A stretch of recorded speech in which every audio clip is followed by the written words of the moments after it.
कहानियां थी। हॉन्टेड बस।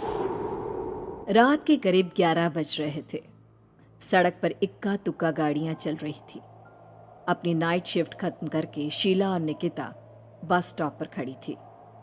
आज तो हमें बहुत देर हो गई। पता नहीं घर जाने के लिए हमें कोई साधन मिलेगा भी या नहीं। अगर कोई साधन नहीं मिला तो कहीं रात इसी बस स्टॉप पर ना बितानी पड़े। अपनी काली जुबान बंद कर। जब देखो तब उल्टी बातें ही करती है। अरे कुछ देर रुक जाना, कुछ ना कुछ मिल ही जाएगा। लेकिन काफी देर तक इंतजार करने के बाद भी उन्हें कोई बस नहीं मिलती।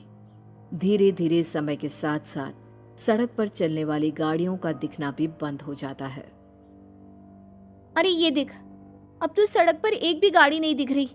दूर दूर तक गाड़ी और किसी इंसान का नामो निशान नहीं है। एक काम करते हैं, वापस अपने ऑफिस चलते हैं। हम दोनों आज रात वहीं गुजार लेंगे। देख, तुझे अच्छी तरह पता है 10 बजे के बाद चौकीदार ऑफिस के मेन गेट पर ताला लगाकर अपने घर चला जाता है। ऑफिस जाने का कोई फायदा नहीं है। इस सुनसान सड़क को देख मुझे बहुत घबराहट हो रही है। एक काम करना, उसी चौकीदार के घर चलते हैं। वो भी तो परिवार वाला है। हम बेफिक्र होकर आज रात उसके घर पर रुक सकते हैं।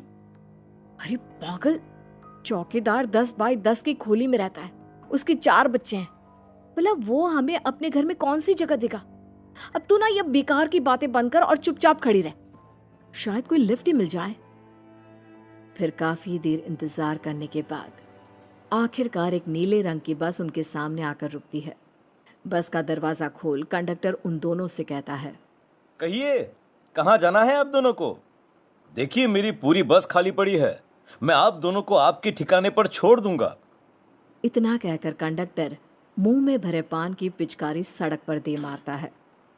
निकिता, लोगों का कहना है कि कुछ महीने पहले इसी तरह अंधेरी रात में एक नीली बस के अंदर कुछ बदमाशों ने एक जवान लड़की की हत्या कर दी थी।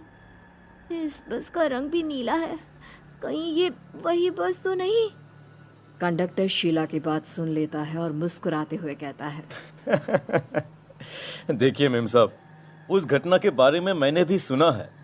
माना कि उस बस का रंग और मेरी बस का रंग एक है, लेकिन दुनिया में नीले रंग की एक ही बस तो नहीं है ना। हाँ, ये तो सिर्फ एक इत्तेफाक है। देखिए हमारी बस में एक मेम साहब पहले से ही बैठी हैं। चाहे तो आप देख लीजिए। निकिता गर्दन उठाकर देखती है तो बस के पीछे वाले हिस्से में एक लड़की कंबल ओढ़े बैठी हुई थी। सही तो बोल रहे हैं भैया, बस में पहले से एक लड़की बैठी है। चल अब हम भी बैठ जाते हैं, वैसे भी बहुत देर हो गई है। अरे ठहर जाना निकिता, मुझे डर लग रहा है। अरे तुझे इतना ही डर लग रहा है तो तू यहीं खड़ी रहे, मैं तो चली। अरे तुम मुझे छोड़कर कहाँ जा रही है? मैं भी चलती हूँ। दोनों बस में जाकर बैठ जाती हैं। देखते ही देखते ड्राइवर बस को तेज रफ्तार में चलाना शुरू कर देता है। तभी शीला की नज़र पीछे वाली सीट पर अकेली बैठी लड़की पर पड़ती है। उस लड़की की लाल आंखें और उसका आधा जला हुआ चेहरा देखकर शीला घबरा जाती है। सुन निकिता, हमारे पीछे जो लड़की बैठी है ना, उसकी आंखें एकदम खून की तरह लाल और चेहरा किसी चुड़ैल की तरह डरावना दिख रहा है। अरे छोड़ ना, कौन कैसा दिखता है, मुझे इन सब बातों में कोई दिलचस्पी नहीं है। मैं थोड़ी देर झपकी लेना चाहती हूँ, इसलिए अब तू अपनी बड़बड़ बंद कर प्लीज। बेफिक्र निकिता अपनी आंखें बंद करके बैठ जाती है। दूसरी ओर बस जंगल के रास्ते में पहुंची है। चारों तरफ घना अंधेरा और साथ ही जंगल में मौजूद जंगली जानवरों की डरावनी आवाजें शीला को और भी ज्यादा डराए जा रही थी।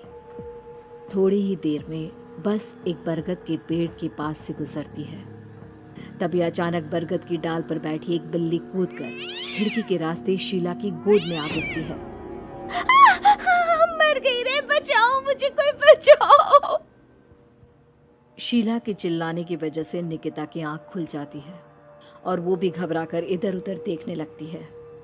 तभी पीछे वाली सीट पर बैठी लड़की उठकर शीला के पास आती है और बिना कुछ कहे उस बिल्ली को शीला की गोद से उठा उसे सहलाते हुए अपनी गोद में लेकर वापस अपनी सीट पर जाकर बैठ जाती है। अरे शीला, तू तो बहुत ही डरपोक है। जरा जरा सी बात पर उछल पड़ती है। मैं कल से अकेले ही सफर करूंगी। अरे मैं क्या करूं? वो बिल्ली अचानक मेरी गोद में आ गिरी। अपनी बकवास बंद कर और मुझे चैन से सोने दे। इस तरह शीला को डांटकर निकिता फिर सो जाती है, पर तभी अचानक एक झटके से ब्रेक लगाकर ड्राइवर बस को रोकता है। शीला खिड़की से बाहर झांक कर देखती है तो उसे सड़क के किनारे एक काला आदमी खड़ा दिखाई देता है।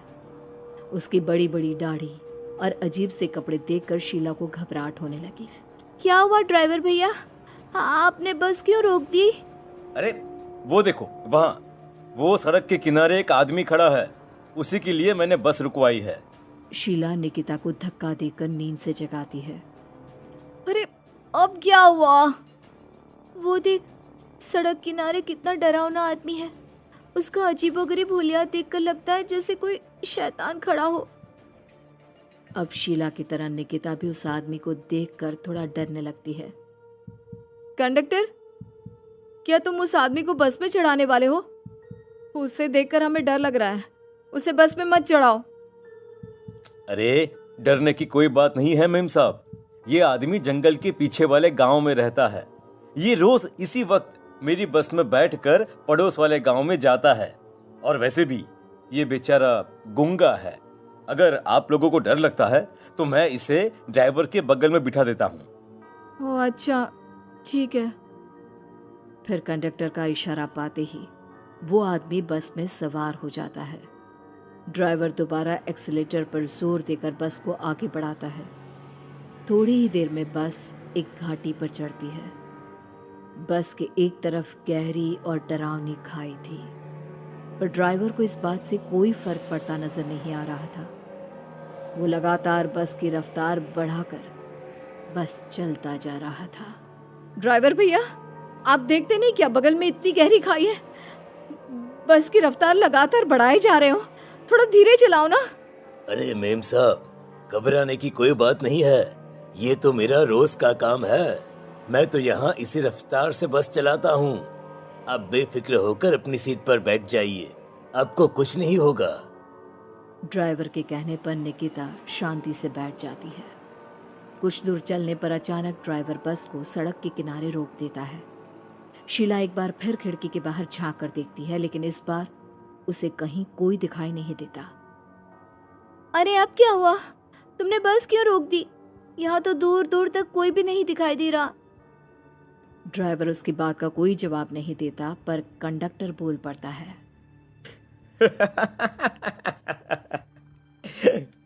ये हमारी फेवरेट जगह है, हम अपने सारे अच्छे काम यहीं पर करते हैं। अब हमारा प्रोग्राम खत्म होने के बाद ही बस यहाँ से आगे बढ़ेगी। इतना कहते ही कंडक्टर सीट के नीचे रखी एक शराब की बोतल निकालता है। अरे ये सब क्या है? तुम्हारे बस में सवारी बैठी है, उन्हें घर पहुंचाने की जगह तुम यहाँ सड़क के बीच में बस रोककर शराब पियोगे? बस में लड़कियों के बैठे हुए भी तुम्हें ये सब करते हुए शर्म नहीं आती?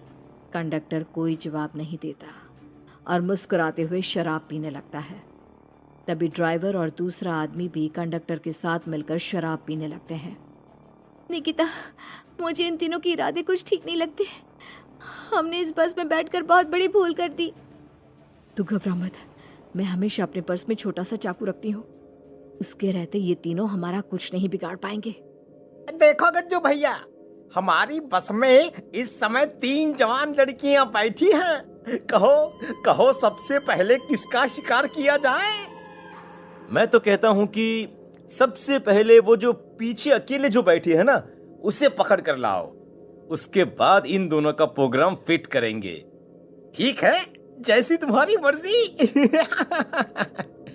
अब वो आदमी पीछे वाली सीट पर बैठी लड़की के पास पहुंचकर उसका हाथ पकड़ लेता है, लेकिन तभी अचानक उस लड़की की आंखें जरूरत से ज्यादा बड़ी और लाल होने लगती है। उसका चेहरा गुस्से से लाल और उसके मुंह से नुकीले दांत दिखने लगते हैं। अरे अरे अरे, ये क्या? ये लड़की अचानक इतनी खतरनाक कैसे बन रही है? इतने में वो लड़की उस आदमी को उठाकर वहीं सीट पर पटक देती है। मुझे हाथ लगाएगा, तेरी इतनी हिम्मत! जोर से चीखते हुए वो लड़की उस आदमी पर हमला कर देती है और पल भर में ही उस आदमी का काम तमाम हो जाता है। ये देख ड्राइवर और कंडक्टर के होश उड़ जाते हैं। इतने में ड्राइवर अपनी जान बचाने के लिए तुरंत बस से बाहर कूद जाता है।